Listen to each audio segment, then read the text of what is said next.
sinta o meu pranto. Aleluia. Senhor, te agradecemos pela tua palavra nessa noite. Ó Deus, tu já está falando conosco em meias canções. Nós entendemos que tu há de seguir falando ao nosso coração, que a gente esteja com o coração aberto para ouvir a tua palavra, que a lâmpada, que a luz, que ela endireita as nossas veredas, em nome de Jesus. Amém? Amém, gente, boa noite. Graça de Jesus seja sobre a tua vida. Amém? Deus te abençoe e te guarde. Que você possa estar com o coração aberto para ouvir o que Deus tem a falar contigo nessa noite. É importante que você crie dentro do teu coração uma expectativa a ponto de estar sensível à voz do Espírito Santo. Porque desse tempo pode sair uma palavra para mudar a sua vida para sempre.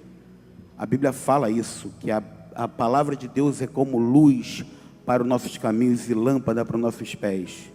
Um dia, essa palavra me alcançou e norteou minha vida para sempre. E tem sido assim ao longo desses quase 20 anos de caminhada. Tem momentos onde a palavra de Deus ela vem de tal forma sobre a minha vida, sobre a vida de muitas pessoas que eu conheço, que elas são totalmente transformadas. Hoje pela manhã, eu tirei um tempo de dedicação, de oração, de busca a Deus. Confesso que estava extremamente cansado, tinha feito uma viagem no dia de ontem, tivemos aquele tempo aqui no Onda ontem, que também foi magnífico. E aí, quando chegou, eu estava quase desistindo de não subir ao monte, aliás. E aí, os discípulos que andam mais perto começaram a mandar mensagem: vamos. Falei, vamos embora. E aí subimos aquele monte e eu falei para o Senhor, falei, Deus, que tu possa falar ao meu coração de uma forma diferente, que tu possa trazer uma palavra ao meu coração que possa inundar o meu ser de tal forma que eu saia de lá transformado. E quando nós subimos aquele monte, aqui no Morro da Guia, encontramos dois guardas municipais. Um deles olhou para mim com os olhos brilhando, me abraçou e começou a falar em línguas e entregou uma palavra de Deus que acendeu novamente uma chama dentro de mim. E aquilo mudou, norteou o meu dia e com certeza norteará também o resto desse ano, em nome de Jesus. Então, eu creio que essa palavra, que não é minha, que eu não tenho controle sobre ela, ela é do Espírito Santo, ela possa inundar você nessa noite, a ponto de encher você de tal forma que seus dias nunca mais sejam o mesmo. Amém? Abra a tua Bíblia no livro de Lucas, capítulo 22. Se eu fosse intitular essa palavra, eu colocaria o título de Dias de Angústia. Essa palavra, ela foi construída num tempo onde eu estava de profunda reflexão a respeito de mim mesmo, e vivendo dias realmente de angústias. Eu estava em frente da escola onde eu trabalho, dentro do carro, orando a Deus, falando em língua, para que Deus pudesse falar ao meu coração, e essa palavra começou a nascer nesse tempo. Tem basicamente 3 meses que essa palavra ela tem sido remoída, lida, relida, e eu creio que chegou o momento de liberar essa carga nessa noite, amém? Você recebe aí em nome de Jesus?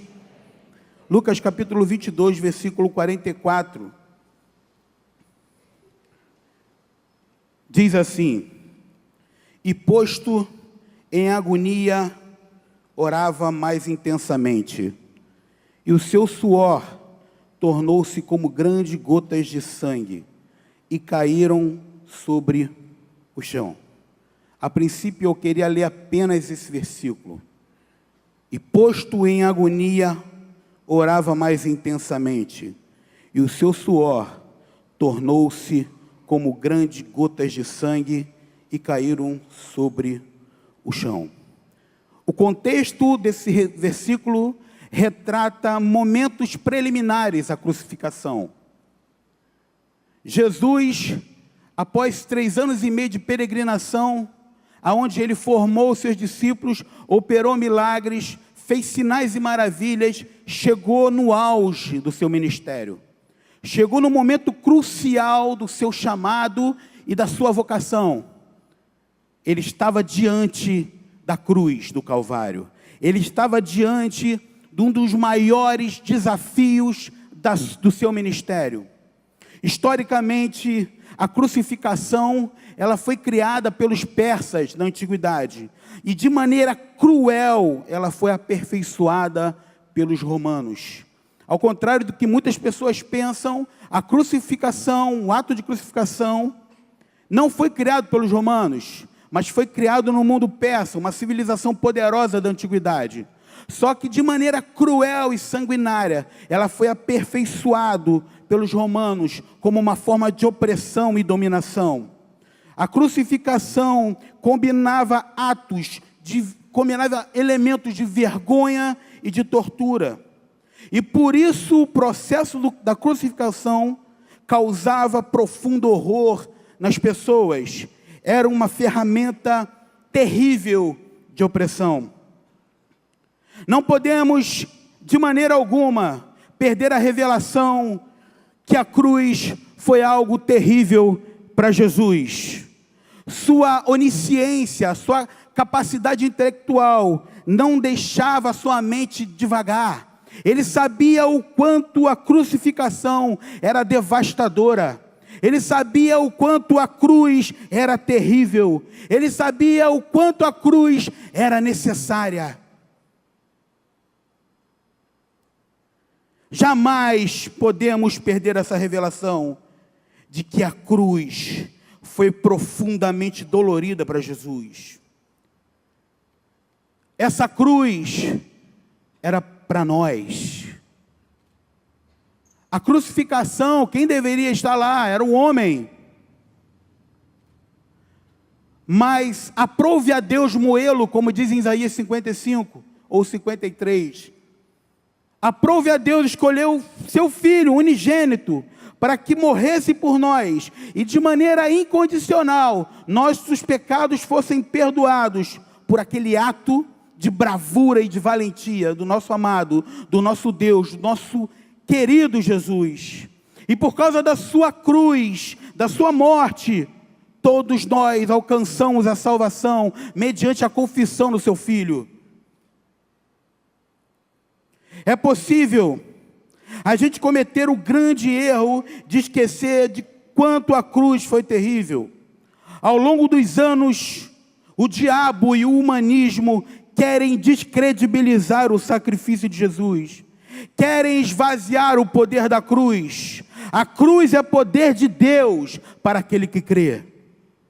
1 Coríntios capítulo 1, versículo 18 diz: pois a mensagem da cruz é loucura para os que estão destruídos, porém para nós que estamos sendo salvos é poder de Deus.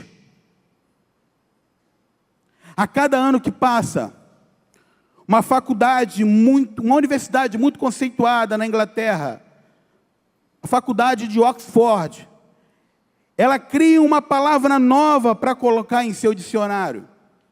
E no ano de 2016, ela criou o que nós conhecemos, o que foi conhecido como pós-verdade. O que seria a pós-verdade? Seria o que nós conhecemos no ano de 2017, 2018 e 2019 como fake news. Querem transformar a mentira em verdade e a verdade em mentira. O que esse sistema babilônico quer é fragmentar as verdades de Deus, para depois anulá-la completamente. Querem relativizar Deus. Filósofos do século XIX, do século XX, dizem que não existe verdade absoluta. Porém, a Bíblia diz que passarão céus e terra, e a palavra de Deus jamais passará. Que ainda que filósofos se levantem, ainda que criem palavras novas para o dicionário, como a pós-verdade, mas existe a verdade. Jesus é o caminho, a verdade e a vida. E aquele que crê nessa verdade, ainda que esteja morto, ele viverá. Fato é que todos nós passamos por momentos de tribulação. Se o Filho de Deus, Jesus, não foi poupado, que dirá nós, pobres mortais?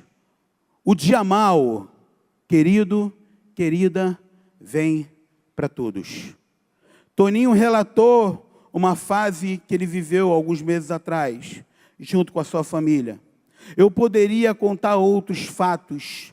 Se eu fosse abrir o microfone aqui, você também compartilharia momentos aonde a dor, o sofrimento, a angústia veio sobre a vida, sobre a sua vida.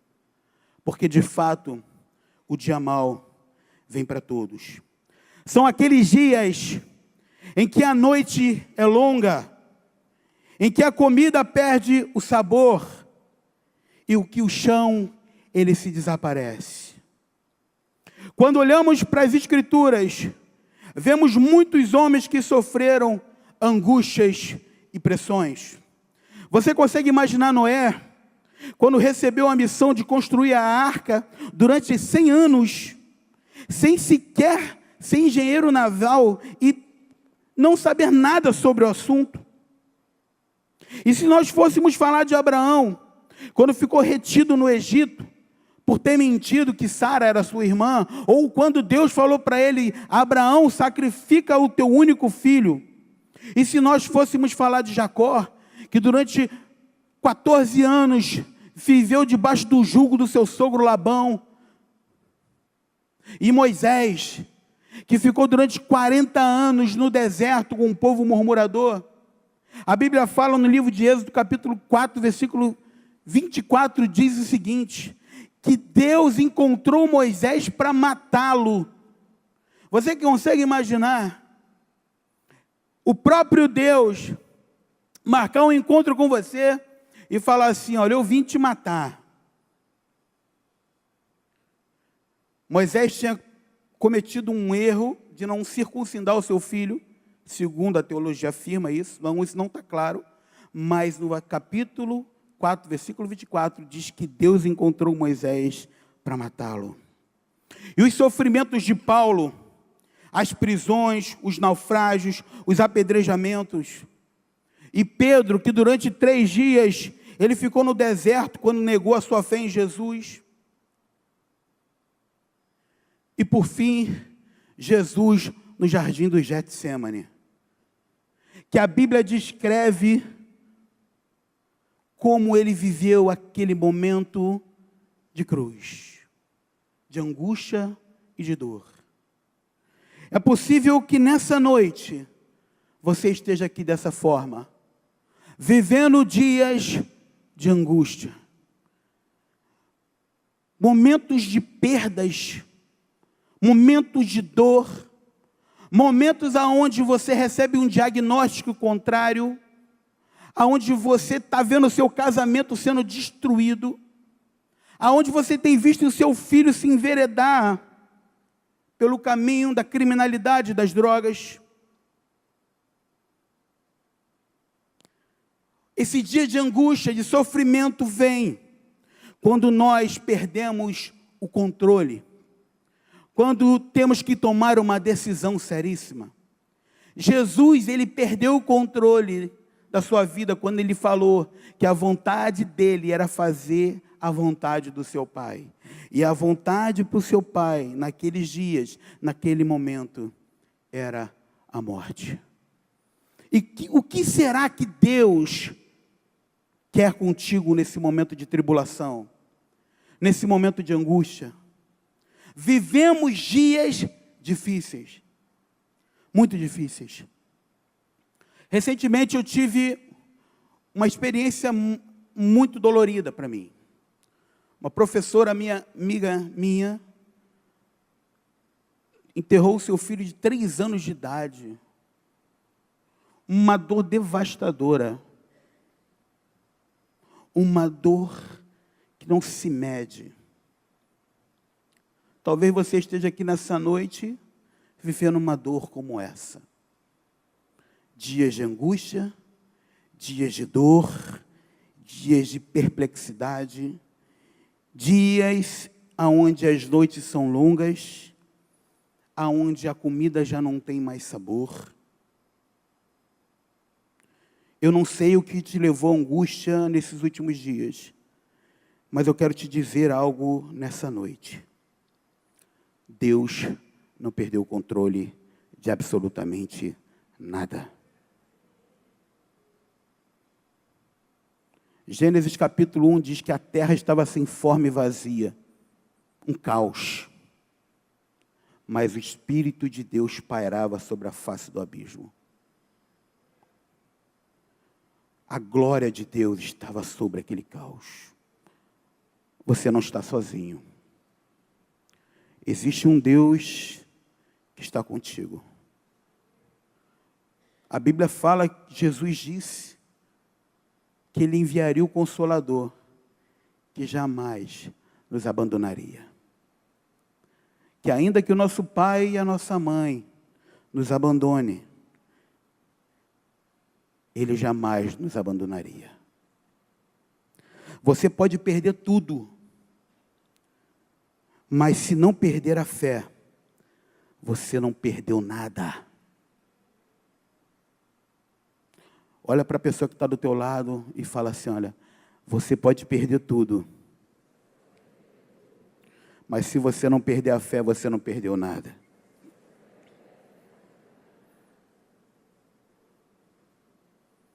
A fé é o que nos sustenta em dias de calamidade. A fé naquele que tem controle absoluto sobre todas as coisas é que nos dá dias de glória. Essa leve e momentânea tribulação produzirá frutos eternos. Quando nós voltamos para o texto, a Bíblia fala que Jesus estava posto em agonia. Cabe lembrar que hora antes desse momento de caos, ele estava com seus discípulos celebrando a ceia. Em Lucas, diz que Jesus, ele declara que ansiava estar com seus discípulos naquele momento, mesmo sabendo que horas depois seria crucificado. Imagina você no corredor da morte, que Jesus estava no corredor da morte. Você consegue ter apetite? Você consegue se regozijar com seus amigos?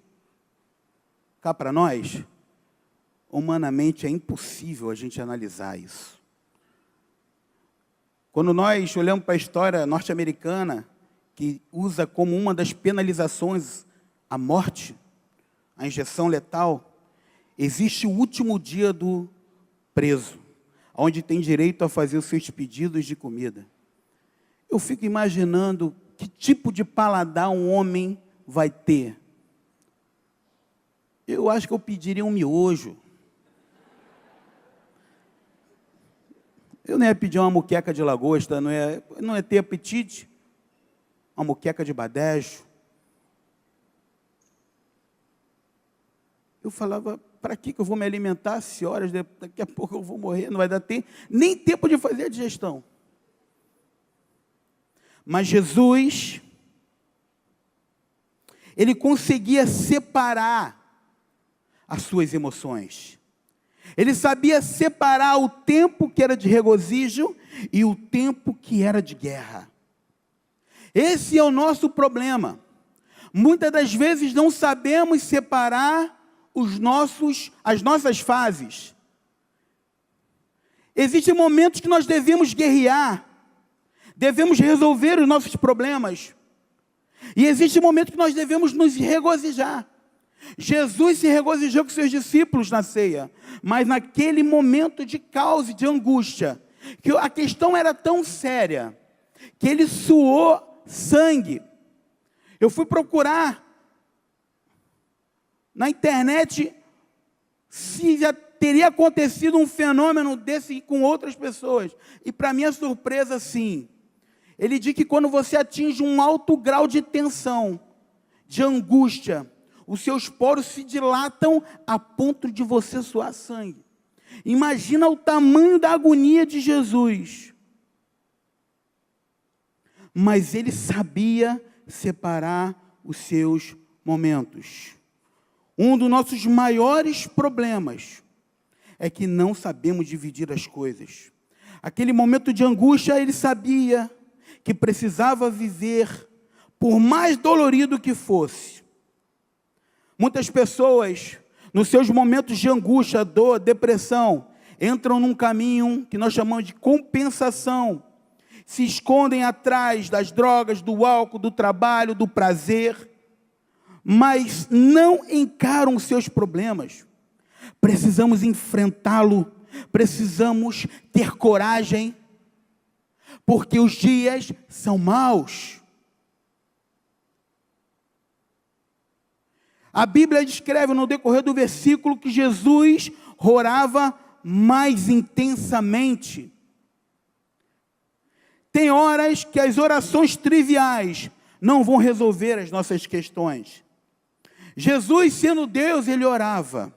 Mas a Bíblia diz que nesse tempo de dor, nesse tempo de angústia, ele orava mais intensamente. Ele orava com mais fervor.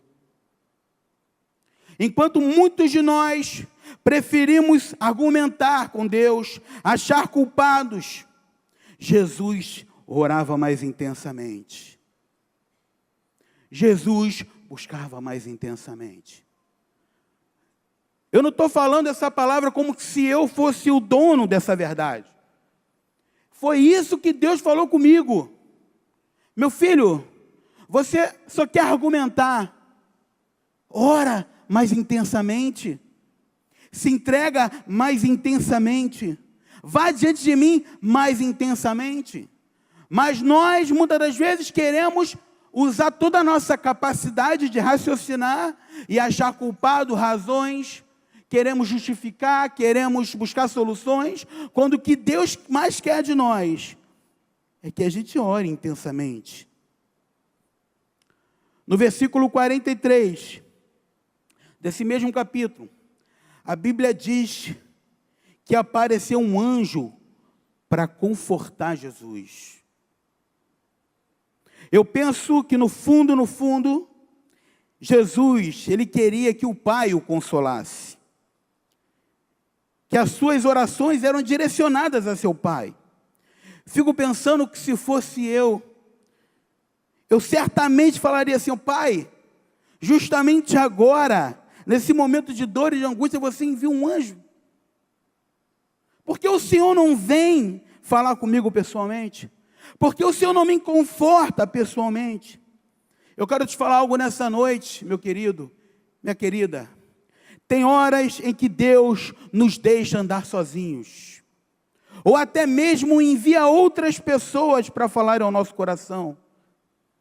O silêncio de Deus fala mais do que qualquer frase de autoajuda.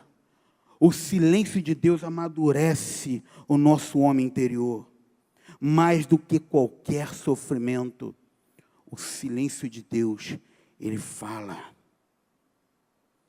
Franco, escrevendo no seu livro Aquietai-vos, ele fala sobre a quietude que devemos ter diante de Deus. Porque o silêncio de Deus nos causa uma reflexão profunda. Existem momentos onde Deus se cala, exatamente para sossegar o nosso homem interior. Somos agitados, gostamos de ativismo, de ocupação.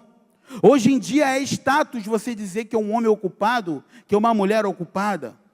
Você não tem tempo mais para a tua família, você não tem tempo mais para as coisas simples da tua vida, até que um dia você perde o seu ente querido, essa pessoa que você amava, e você causa uma profunda reflexão, fala: por que eu não tive mais tempo com meu pai, não tive mais tempo com meu filho, não tive mais tempo com a minha mãe, não tive mais tempo com meu amigo?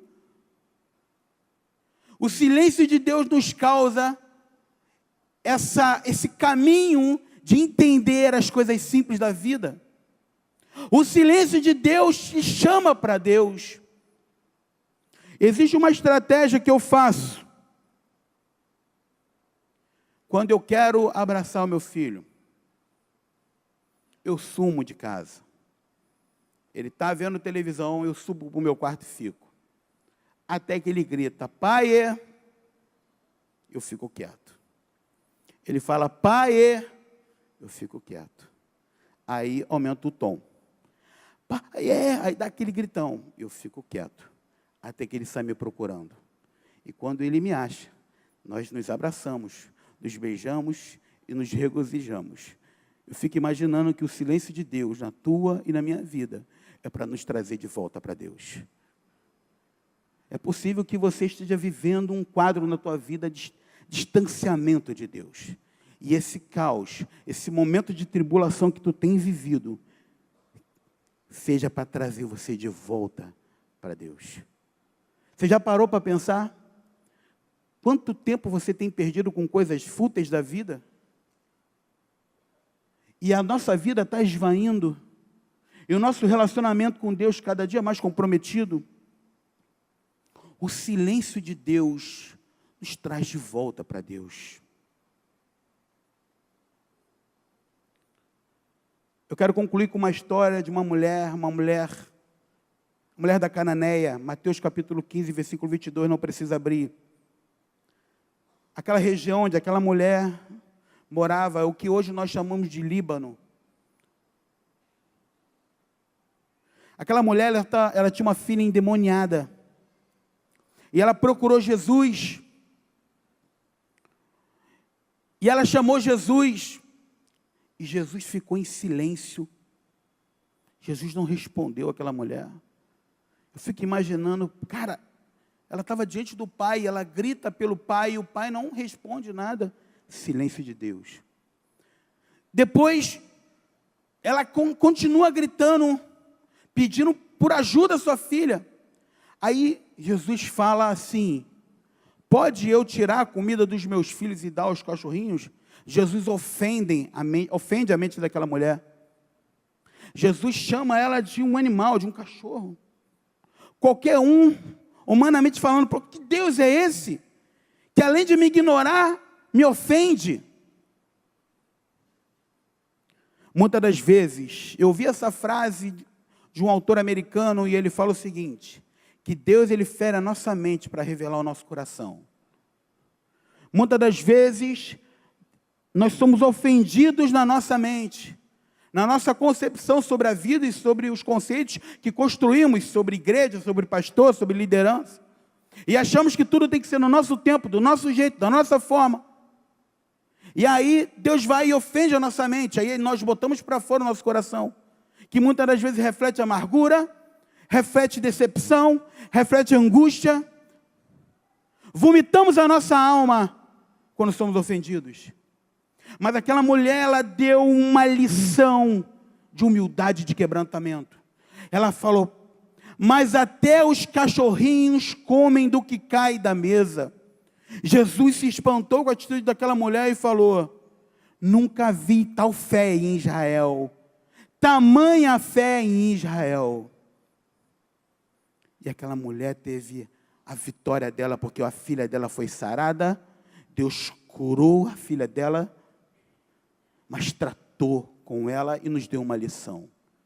A lição que nós recebemos é que homens e mulheres que não se ferem mais serão uma semente para a unidade na igreja do Brasil e do mundo. Deus quer nos amadurecer a ponto de não nos ferirmos mais uns com os outros. Eu falo isso para você e trago isso para a minha realidade. A Bíblia fala em 1 Pedro capítulo 2, versículo 23, assim, olha, se quiser pode projetar ali. 1 Pedro capítulo 2, versículo 22. Vamos ler junto esse texto. No 3, 1, 2, 3.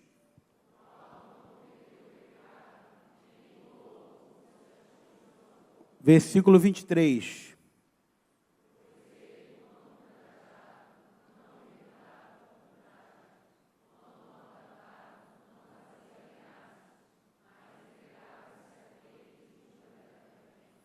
Sendo injuriado, não injuriado, sendo pressionado, não pressionado, sendo maltratado, não maltratava.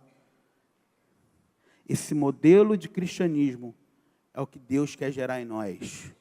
Pessoas amadurecidas para saber superar os momentos de tribulação, de dor, de angústia que vivemos. É possível que nessa noite você esteja aqui debaixo de angústias e dores, vivendo dias terríveis, vivendo dias que você tenha chegado na tua casa e falado assim: Deus, se o Senhor não falar comigo hoje, Pai, eu vou largar tudo. Eu tenho uma mensagem para você. Deus falou ao teu coração. Deus trouxe uma mensagem ao teu coração. É possível que você esteja nessa noite carregando um fardo muito pesado, mas eu quero te falar que a Bíblia fala que o fardo do Senhor é leve e o que o seu jugo é suave.